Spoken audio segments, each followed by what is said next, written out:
भारत सरकार पहले भी कई बार ये साफ साफ बोल चुकी है कि आधार कार्ड, वोटर आईडी भारत का सिटीजनशिप प्रूफ नहीं करते हैं। अगर साफ शब्दों में कहें तो भारत सरकार के मुताबिक अगर किसी शख्स के पास भारत का आधार कार्ड या भारत की वोटर आईडी है तो इसका मतलब ये नहीं है कि वो भारत का नागरिक है। ये दोनों डॉक्यूमेंट भारत की नागरिकता की पुष्टि नहीं करते हैं। लेकिन अब नया विवाद पासपोर्ट को लेकर भी हो गया है।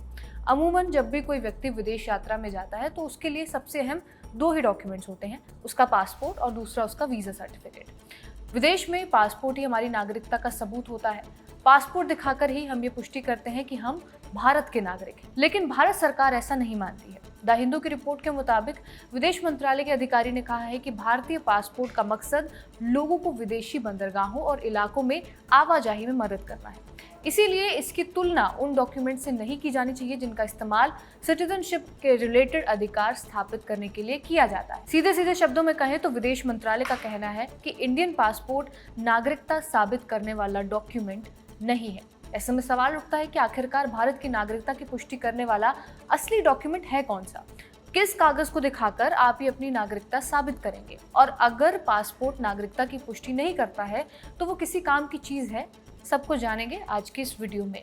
हेलो, मैं रिया हूँ और आप खबर गांव देख रहे हैं। शुरुआत विवाद से ही करेंगे, साथ ही ये भी जानेंगे कि इस पूरे विवाद में किसने क्या कहा है। 24 जून को पासपोर्ट सेवा दिवस के तौर पर मनाया जाता है। इस दौरान एक कार्यक्रम में शामिल हुए विदेश मंत्रालय के वरिष्ठ अधिकारी ने कहा कि पासपोर्ट विदेश में भारतीयों की राष्ट्रीयता को प्रमाणित करता है, लेकिन इसे नागरिकता के दस्तावेज के रूप में नहीं माना जाना चाहिए। अपने भाषण के दौरान अधिकारी ने इस बात पर भी फोकस किया कि पासपोर्ट जारी होने से भारतीय नागरिकों को मिलने वाली कल्याणकारी योजनाएं जैसी सुविधाओं का लाभ नहीं मिल सकता। जैसे ये बयान सार्वजनिक हुआ, तुरंत हंगामा होना शुरू हो गया। सोशल मीडिया पर तरह तरह के रिएक्शन सामने आने लगे। जावेद अख्तर ने सवाल उठाते हुए कहा कि विदेश मंत्रालय का कहना है कि पासपोर्ट नागरिकता का प्रमाण नहीं है, बल्कि सिर्फ यात्रा का दस्तावेज है। सच में?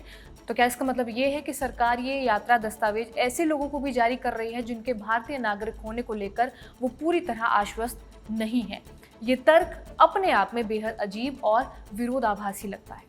पूर्व कानून मंत्री और जाने माने वकील कपिल सिब्बल ने भी एक्स पर लिखा कि विदेश मंत्रालय का कहना है कि पासपोर्ट एक यात्रा दस्तावेज है, नागरिकता का नहीं।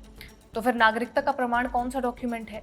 एक बीएलओ मेरी नागरिकता पर सवाल उठा सकता है, मुझे वोट देने के अधिकार से वंचित कर सकता है। नतीजा, बीजेपी चुनाव जीत जाएगी। अब नजर भारत के सुप्रीम कोर्ट पर है। शिवसेना उद्धव के नेता आदित्य ठाकरे ने भी इसे लेकर कई सारे सवाल पूछे हैं, जैसे पासपोर्ट जारी करने से पहले पुलिस आखिर किस बात का सत्यापन करती है?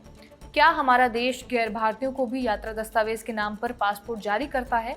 और क्या इस बयान से दूसरे देशों के मन में ये शक पैदा नहीं होगा कि कहीं गैर भारतीयों को भी इंडियन पासपोर्ट तो नहीं दिए गए? इस सभी सवालों के जवाब जानने के लिए पहले हमें पासपोर्ट कानून को समझना होगा। बीबीसी हिंदी में छपी एक रिपोर्ट के मुताबिक भारत के पूर्व विदेश सचिव निरुपमा राव मानती हैं कि विदेश मंत्रालय की बात कानूनी रूप से सही है, क्योंकि पासपोर्ट एक्ट 1967 के तहत जारी होता है, जबकि नागरिकता सिटीजनशिप एक्ट 1955 के तहत कंट्रोल होती है। निरुपमा राव का कहना है कि एक कानून डॉक्यूमेंट को कंट्रोल करता है, दूसरा कानून सिचुएशन को कंट्रोल करता है। पासपोर्ट नागरिकता का कानून नहीं है तो क्या है? निरुपमा मेनन राव इस सवाल का जवाब देते हुए एक्स पर लिखती हैं कि पासपोर्ट नागरिकता बनाता नहीं है। अगर नागरिकता को अदालत में चुनौती दी जाए तो पासपोर्ट वो अंतिम कानूनी दस्तावेज भी नहीं है जो अकेले नागरिकता तय कर दे। दुनिया के कई लोकतांत्रिक देशों की तरह भारत भी नागरिकता कानून और पासपोर्ट कानून के बीच स्पष्ट अंतर रखता है। धोखाधड़ी, विवाद या अवैध तरीके से नागरिकता हासिल करने जैसे मामलों में नागरिकता का निर्धारण सिटीजनशिप एक्ट 1955 और उससे जुड़े साक्ष्यों के आधार पर करना पड़ सकता है। मुद्दा है भ्रम की स्थिति का। भारत सरकार पासपोर्ट तब जारी करती है जब स्टेट ये पुष्टि कर लेती है कि वो शख्स भारत का नागरिक है। ऐसे में अगर पासपोर्ट रखने वालों को भारत के नागरिक होने पर शक क्यों है? मीडिया रिपोर्ट्स के मुताबिक विदेश मंत्रालय का कहना है कि पासपोर्ट नागरिकता का प्रमाण हो सकता है, लेकिन नागरिकता का अंतिम प्रमाण नहीं है। अगर नागरिकता गलत दावे या गलत जानकारी के आधार पर हासिल की गई हो तो कानूनी रूप से सरकार के पास ये अधिकार बना रहता है कि वो पासपोर्ट को या तो जब्त कर ले या फिर रद्द करे। इसे मुंबई हाईकोर्ट के केस के एग्जाम्पल से समझिए। 3 दिसंबर 2013 को टाइम्स ऑफ इंडिया में छपी रिपोर्ट के मुताबिक जन्म प्रमाण पत्र, पासपोर्ट और आधार कार्ड ये साबित करने के लिए पर्याप्त नहीं हो सकते कि आप भारतीय नागरिक हैं, खासकर अगर आपका जन्म 1 जुलाई 1987 के बाद हुआ है। टीओआई की रिपोर्ट के मुताबिक अप्रवासी होने के केस में बॉम्बे हाई कोर्ट ने एक व्यक्ति और 3 बाकी आरोपियों को राहत देने से इसीलिए मना कर दिया था क्योंकि उस शख्स ने नागरिकता के सबूत के तौर पर पासपोर्ट, आधार कार्ड और बर्थ सर्टिफिकेट पेश किया था। ऐसे में आखिरी सवाल, नागरिकता का असली दस्तावेज है क्या? वैसे भारत में नागरिकता प्रमाणित करने के लिए आधिकारिक तौर पर कोई कागज नहीं दिया जाता। संविधान ये कहता है कि भारत में पैदा होने वाला शख्स ही भारतीय नागरिक है। भारत में पैदा होने वाली उसकी संतान या उनके वंशज भी भारतीय नागरिक माने जाते हैं। इसके अलावा भारत में पैदा हुआ शख्स जो अब बाहर रह रहा है उसे भी भारतीय नागरिकता देने का इंतजाम है। बीबीसी की रिपोर्ट के मुताबिक भारत में जन्मे लोग बर्थ सर्टिफिकेट यानी जन्म प्रमाण पत्र के जरिए ये साबित कर सकते हैं कि उनका जन्म भारत में हुआ था और इस लिहाज से वो भारत के नागरिक हुए। जन्म प्रमाण पत्र ग्राम पंचायत, नगर पालिका या नगर निगम बाकी जगह से जारी किया जाता है और आप आसानी से इसे बनवा भी सकते हैं। वोटर आईडी ये तय करती है कि किसी व्यक्ति का नाम वोटर लिस्ट में है या नहीं, लेकिन ये अपने आप में नागरिकता का प्रमाण नहीं है।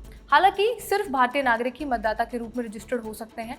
इसके बावजूद चुनाव आयोग के पास ये अधिकार बना रहता है कि वो जांच करे कि किसी व्यक्ति का नाम वोटर लिस्ट में है या फिर नहीं। इसी कारण एसआईआर के दौरान केवल पुराने वोटर कार्ड का होना अपने आप में नागरिकता से जुड़े सवालों का अंतिम उत्तर नहीं माना जाता। अगर वोटर आईडी नागरिकता का निर्णायक प्रमाण नहीं है, पासपोर्ट भी नहीं है, तो स्वाभाविक रूप से नागरिक ये सवाल उठा सकते हैं कि आखिर कौन सा डॉक्यूमेंट नागरिकता का अंतिम और निर्णायक प्रमाण माना जाएगा।